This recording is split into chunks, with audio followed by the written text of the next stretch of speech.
Have you ever thought about going to Mars? My guest tonight has come just about as close as you can. Here in Hawaii is Mauna Loa, the largest active volcano in the world and the site of NASA's Little Mars. For an entire year, this 11-metre wide dome was home to 28-year-old scientist Carmel Johnston and 5 other would-be Martians. Bon voyage! Enjoy Mars! We kind of already know what living on Mars is like thanks to Arnie and Matt. In your face, Neil Armstrong. But the High Seas experiment is doing it for real, to see what it takes to keep a crew happy and healthy should we head to the Red Planet. Living in a dome for a year is a gigantic mission as itself, but going for 3 years to Mars is going to be that much more. Please welcome Carmel Johnston! Hello. Welcome.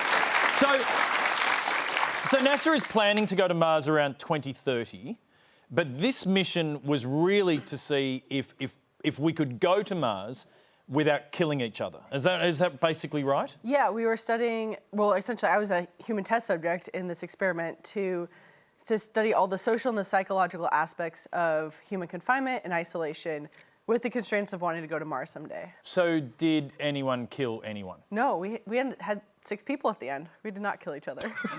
You said that like there had to be a head count. But for this to work, how do you suspend your disbelief and actually convince yourself that you're on Mars? Well, I mean, you kind of have to suspend disbelief to pretend you're on Mars, but the isolation itself is very real, and you don't have to suspend disbelief to have that happen. It's in this very remote location in Hawaii. There's no other human beings up there. There's no way for anybody to get up there, and there's no life or anything else up there that would remind you of life on Earth. Did getting in a spacesuit really help you get in character? Was that heaps of fun? It was heaps of fun. Is it a complicated thing to get into? Because I wore one for a Halloween party, but I'm not sure it's the same situation. Yeah, the one that we had was pretty lifelike, and it takes about an hour to put it on. Really? Yeah, it takes a long time. Well, what takes so long? Just getting it physically on you. You have to have several people help you put different parts on, and then you have gloves and a helmet and everything. Yeah, but given you're in Hawaii and you can breathe, were you ever like, yeah, bim bam bomb, I'm fine? Or am I completely not getting what this experiment is about at all? No, you definitely have to make it work properly, because then if you're inside it, you literally can't breathe. And so if you just kind of threw it on, you would actually suffocate and die. So we did it seriously because we didn't want to really die. I'm sorry I was so lighthearted about that. So the dome is tiny, but you're quite a fitness fanatic. How did you stay fit in that little space? So we had a treadmill, we had a stationary bicycle, and we also had a backpack that I loaded up with honey and dishwash detergent and put it on my back, and we could run up and down the stairs. And you could just put some on your toast and also to clean up afterwards. Yeah. It's an all-encompassing backpack. Is it true that you ran a marathon on the treadmill while you were in there? I did too, yeah. You did 2 marathons while you were in there? Yeah, because I just like punishment, because I can. Yeah. To run a marathon with a view that never changes, that's pretty psychologically tough. Yeah, we would watch movies at the same time, so we'd put up an iPad. So what's your choice of movie for a marathon? I did watch, for one of the marathons, the whole Lord of the Rings series for that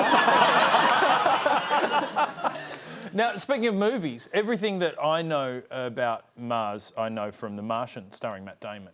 Now, in that, he grew potatoes in his own waste and the waste of other people. Mm-hmm.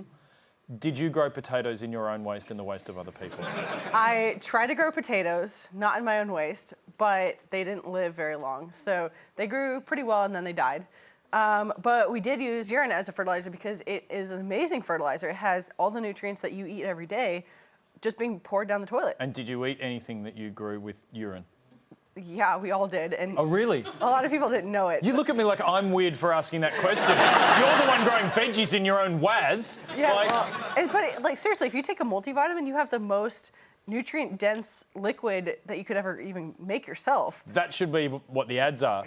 Yeah. Like Swiss vitamins, it's always, oh, Cadell Evans can ride a bike. No, forget that. It's like your pee can grow anything. Exactly. Take a vitamin. Yeah, we shouldn't be pouring it down the toilet. We should be using it to grow gardens. Now, you're in the dome for a year.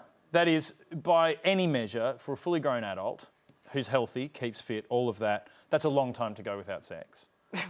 Did any relationships form within the dome? No, there wasn't a rule against relationships, but pretty much as soon as you meet everybody, you're like, yeah, that's not going to happen.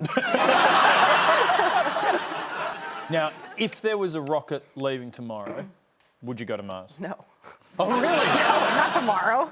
Not within the next few years. The technology doesn't exist right now. I mean, they're working on it adamantly, and they're trying to get everything going. But getting humans on a ship, getting the ship off of Earth safely, getting it through space safely, getting it to land on Mars safely, having intact human beings at the end destination is really difficult to do. You make it sound really hard to go to Mars. Yeah, it's super hard. Carmel is appearing at Womadelaide this weekend. Would you please thank Carmel Johnston? Thank you so much.